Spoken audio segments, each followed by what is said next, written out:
Hey everyone, thanks for watching. We're coming to you from Full Global Headquarters in Alexandria, Virginia. I'm Chris Hill, joined by Senior Analyst Aaron Bush. Thanks for being here. Thanks for having me, Chris. We got a lot to get to. We're going to be taking your questions on all kinds of stocks, but we're going to start with the future of entertainment. You can't talk entertainment without talking about Netflix. I mean, Netflix has done more for streaming video over the past decade than pretty much any company out there. We're big fans of Netflix, both the business and the stock. It's been recommended in a bunch of different services here at the Motley Fool. But ironically, the world that Netflix has helped to create has opened the door to all these other companies, Aaron. Yeah. You and your colleagues have been studying an entire industry that is gearing up to take over the next generation of entertainment. By the way, if you are not a member of our Rule Breaker service, you're getting a sneak peek today. We're going to be talking about two stocks in particular on this broadcast. We've got a full report laying out that, as well as a few other stocks that play into this trend. You can find that by going to fool.com/YT. Go ahead, give us your email address, and we will send you that report. If you're already a member of Rule Breakers, just click the link below this video. It's in the description there. Click the link for members. Let's get to the stocks. We're going to start with TakeTwo Interactive, which is a name that I think maybe people don't know TakeTwo Interactive, but they certainly know the brands underneath it, and I'll just start with Grand Theft Auto. Yeah, so TakeTwo Interactive, I think they're about a $10 billion company or so. Grand Theft Auto is their biggest franchise, but more recently, some people might be familiar with Red Dead Redemption 2, which is the latest, blockbuster game that they publish. And when you think about the past of video games and how things have changed, really in the past, maybe, like 10 years ago or so, there are lots of different types of game, but it was pretty narrow in what you would get. It's like a basic story, maybe 10 hours, some sports games. And over time, the spectrum of video games has expanded. On one side, you have mobile and these free-to-play games, and on the other side, you have these like major blockbuster games that are 40 hours of almost being like a movie. People that pay $60 for it. It's a massive world, and Red Dead Redemption 2 is probably the most impressive game like that we've seen in a while. And there's really no surprise when you put it in that context that this game broke entertainment records. In its first weekend, it made something like $725 million, and that's just one game. Grand Theft Auto is also like a record holder in the past. So Take-Two, they have some really impressive franchises. They also have like NBA 2K, WWE, lots of other brands, but it's a $10 billion company, which is still smaller than a lot of the other publishers in the US, but working on some interesting stuff. You look at Take-Two Interactive stock, it's basically flat over the past year, but you widen that out, you look over the past 5 years, this thing's up more than 500%. Yeah, they've been underestimated for a really long time, and part of that is just video game companies being underestimated because the industry has changed so much.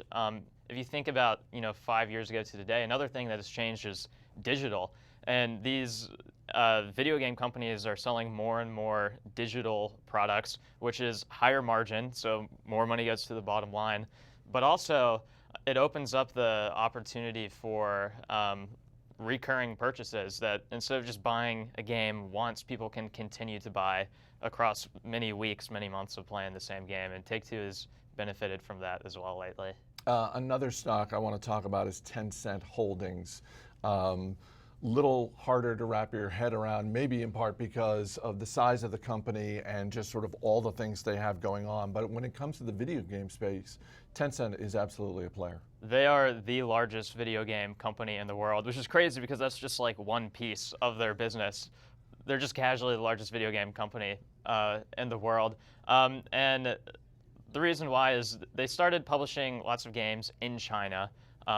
And because they also own WeChat, which is the most dominant social media network in China as well, that has been a good source of low customer acquisition costs for promoting tons of their games. And when you have that to your advantage and your games start getting popular, you start producing tons of money. But what they've been able to do is just start acquiring, making deals left and right for all these different video game companies. So if you think about some other big names out there like Activision, Ubisoft, Tencent has a stake in it. They own League of Legends, which is the biggest esport in the world, and also like more recently in the past year or so, they bought into like 40 or 50% of Epic Games, which is the company behind Fortnite. How can you not mention Fortnite, which has over 200 million registered players now? So Tencent is a monster. Also, for any company that wants to operate in video games in China, you have to partner, and Tencent is the #1 partner. So they're looking very strong. As you said, Tencent is this massive company with all these different parts to it. Within the last 6 months or so, Tencent spun out their music business.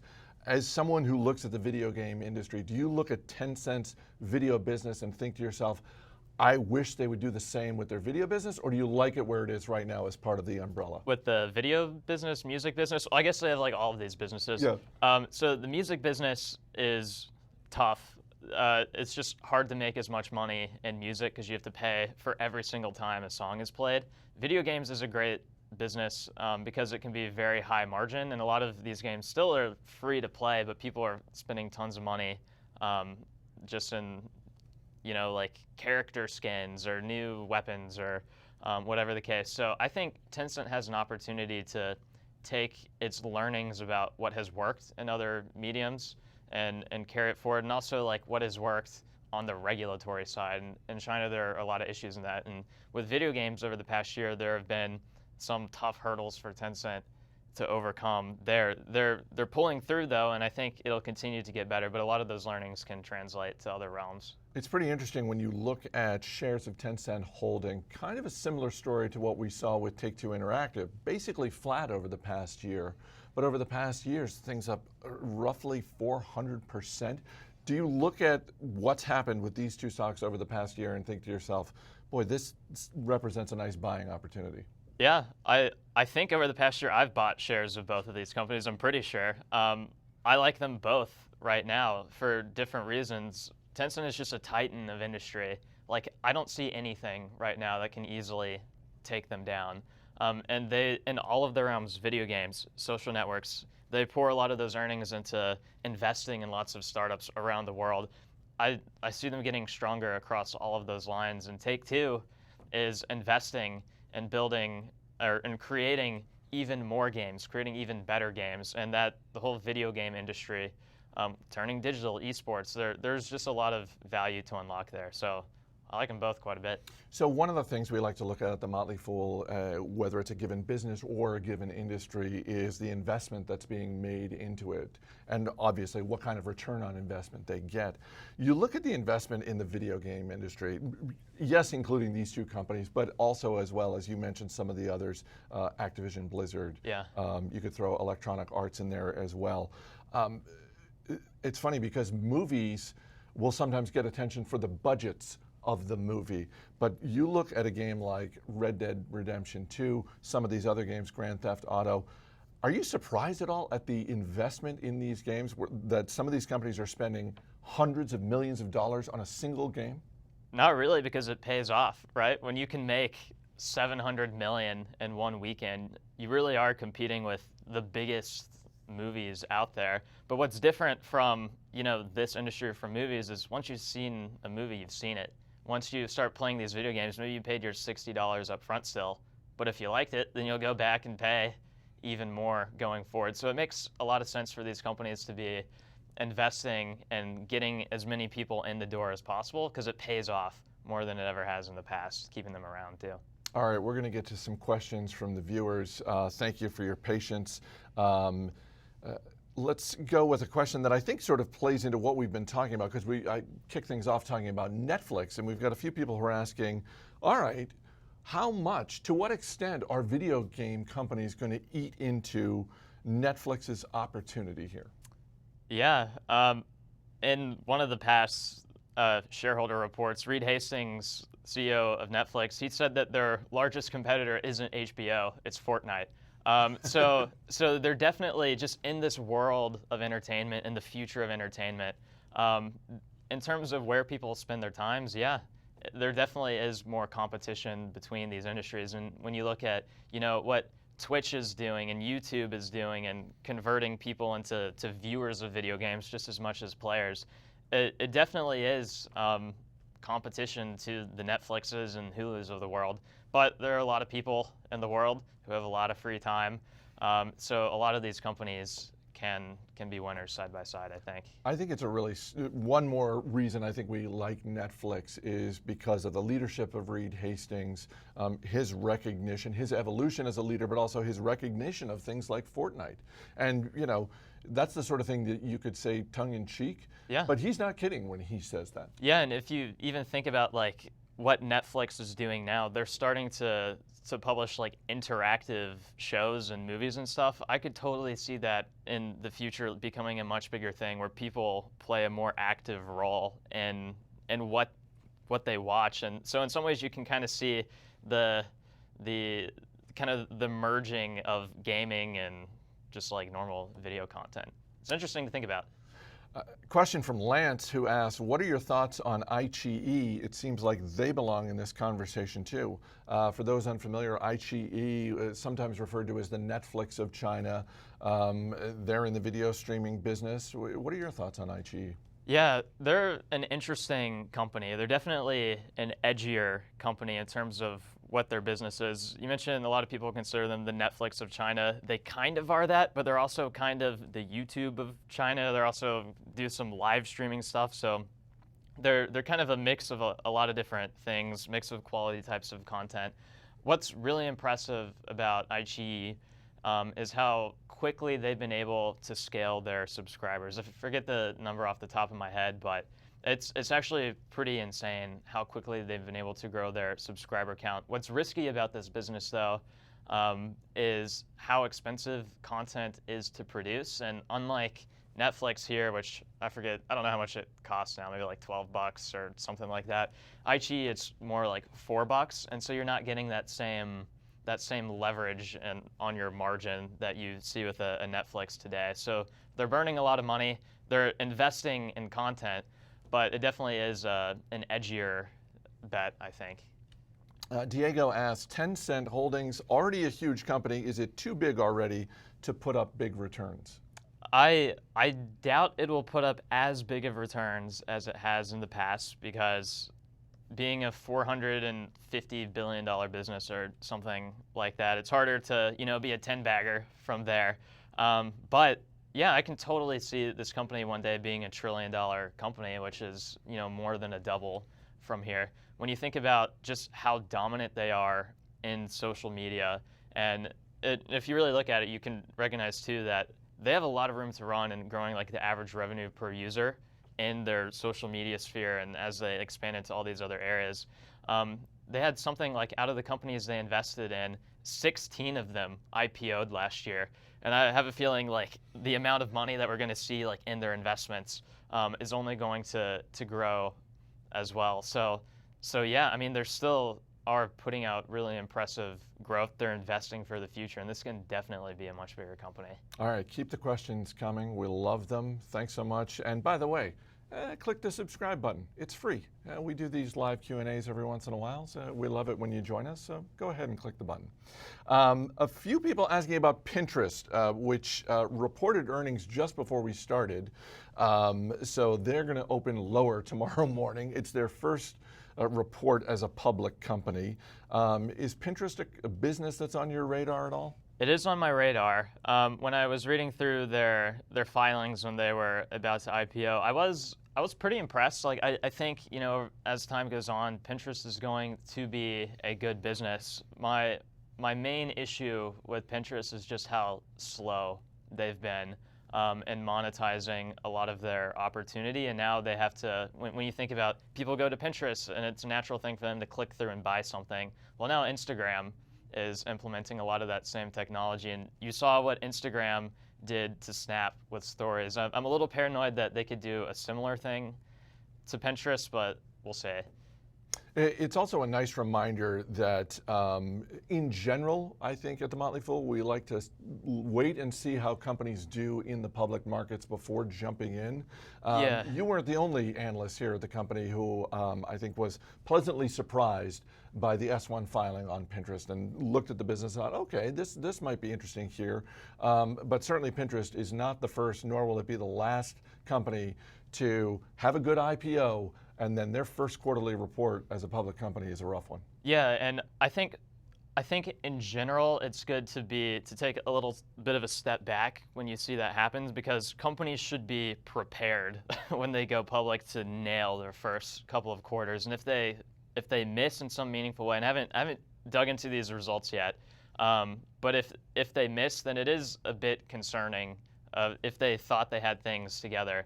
But you also saw, in Facebook, a similar type of company IPO'd. They had a tough time for a while, but it turns out that was a great buying opportunity. So really just keeping in mind the fundamentals, making sure that even though this quarter might not be up to expectations, that they still are on track for the long term. A question from Linda, who asks, what do you think of the Beyond Meat craze? Speaking of IPOs, the biggest IPO of 2019 so far, at least in terms of the opening day performance, I think Beyond Meat closed up somewhere in the neighborhood of 165% higher, which means someone on their investment banking team wasn't really pricing the stock correctly.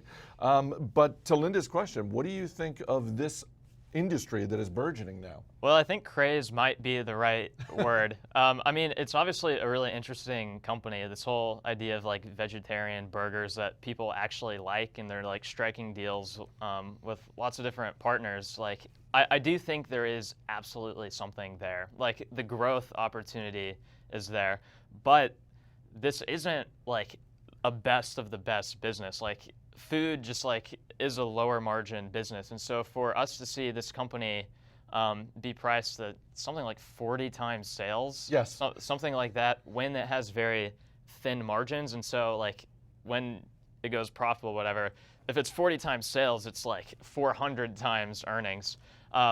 It's a lot of that growth opportunity is priced in, and you probably should take it a bit careful, but you never know. There could be some amazing, massive partnership. You could see maybe like some acquisition is possible, but personally, I'm not that interested in it right now. I'm glad you mentioned the fact, the key thing there, that Beyond Meat, still not a profitable company. One of its competitors, Impossible Foods, is still a private company. This week they announced they've raised another $300 million in venture financing.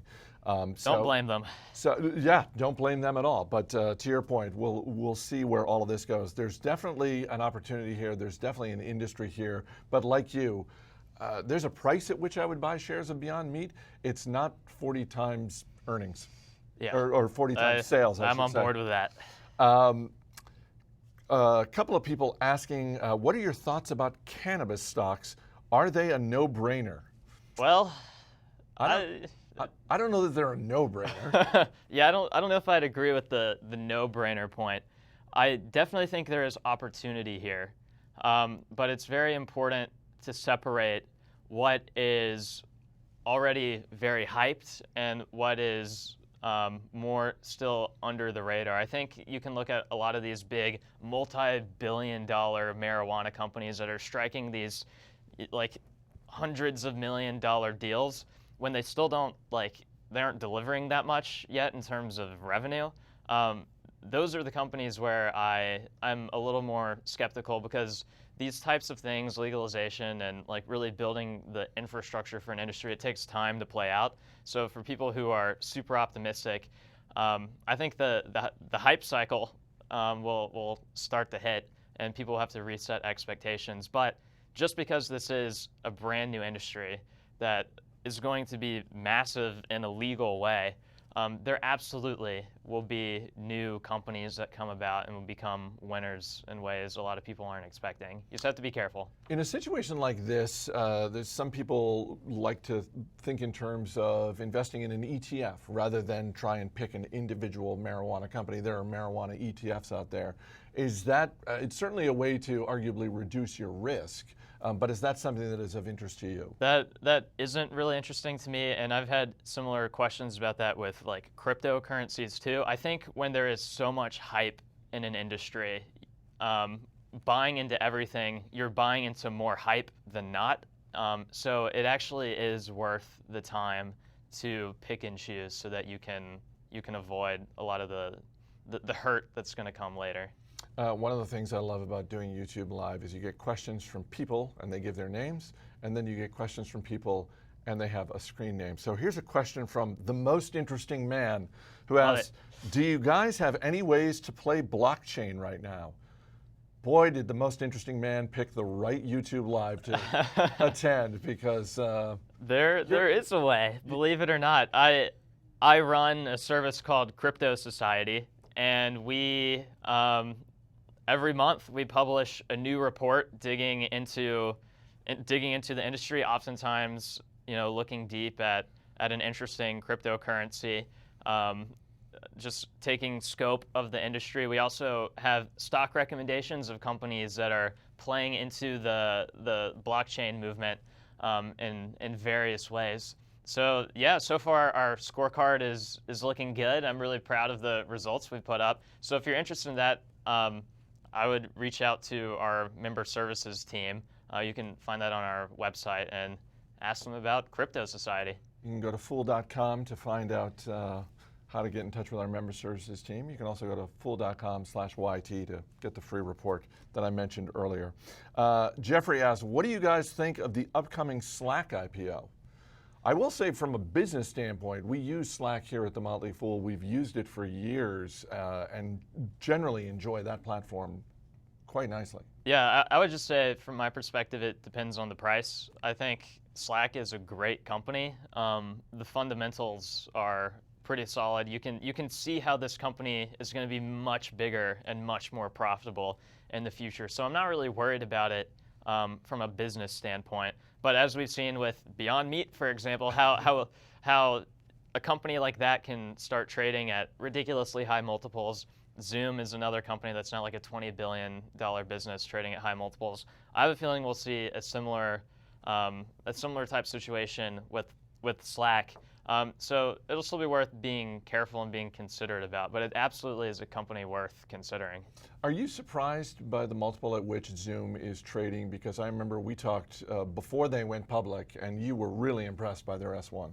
I am very impressed with what Zoom is doing, and I'm not surprised that the company is trading at a premium. I am a little surprised by the magnitude at which they're trading at a premium. I feel like, just with lots of big IPOs coming out lately, there is more just like general hype around like new companies getting in. More people are interested, and when a company comes out that, unlike something like Uber or Lyft that's burning tons of money, but comes out already a really great business that people are starting to use and are more familiar with, it makes sense to me that people would cling to that extra hard. So I don't know. I hope the price goes down and it becomes more realistic for some of us to buy into it, but not that surprising. A few people asking, are you guys worried at all about the trade war right now and how it might impact stocks? Certainly, if you think back to Monday, and there's no question that it was impacting stocks on Monday, and it seems like on any given day, depending on what's the news coming out of China, what's the news coming out of the White House here in the United States, it definitely has an impact on stocks. I can't say that personally it has impacted how I look at my own portfolio. Yeah, I would really only be worried about it if I were over allocated to stocks that are reliant on like their own, trading and exports to China. In the context of most of the companies that we talk about, they're not that impacted by the trade war. And even if you look in China, a lot of these like interesting companies, they're also not that impacted by the trade war. I do think it is important, and it's worth considering in the context of building your portfolio. But in the big scheme of things and over time, I have a feeling these headlines will start to fade and we'll be on to the next thing. Mike asks, how will streaming video services from Apple and Google impact companies like TakeTwo Interactive and other game publishers? That's a good question. I think what matters most when you're a game company is just making games that people love.